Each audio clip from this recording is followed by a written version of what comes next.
Tollywood senior hero megastar Chiranjeevi గారు దాదాపు 9 ఏళ్ల సినిమాలకు బ్రేక్ ఇచ్చి ఆ తర్వాత సినిమాలకి కంబ్యాక్ ఇచ్చి రాజకీయాలకు దూరంగా ఫైనల్గా ఆయన సినిమాలోనే కొనసాగుతూ ఉన్నారు.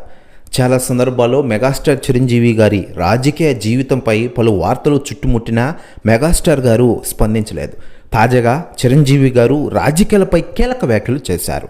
బ్రహ్మానందం మూవీ ప్రిలీజ్ ఈవెంట్కు గెస్ట్గా వచ్చిన మెగాస్టార్ చిరంజీవి గారు లైఫ్ లాంగ్ పాలిటిక్స్లోకి అడుగుపెట్టను అంటూ ప్రకటించారు.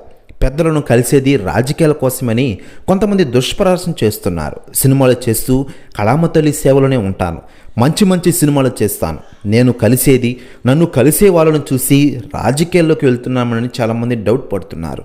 నేను రాజకీయ నాయకులను పెద్దలను కలిసేది కేవలం సినిమా ఇండస్ట్రీ అభివృద్ధి కోసమే. నా లక్ష్యాలను సేవలను ముందుకు తీసుకెళ్లేందుకు నా తమ్ముడు పవన్ కళ్యాణ్ ఉన్నారు. అలాగని పవన్ కళ్యాణ్కి నాకు ఎప్పుడూ దూరం అయితే ఉండదు. నేను ఎప్పటికీ పవన్ కళ్యాణ్ గారికి దగ్గరగానే ఉంటాను. నా ఆశయాలను పవన్ నెరవేరుస్తాడు అంటూ మెగాస్టార్ చిరంజీవి గారు ఈవెంట్లో పాలిటిక్స్పై సంచలన వ్యాఖ్యలు చేశారు. ప్రస్తుతం వ్యాఖ్యలు వైరల్ అవుతున్నాయి టోటల్ ఆంధ్రప్రదేశ్ రాష్ట్ర రాజకీయాల్లో.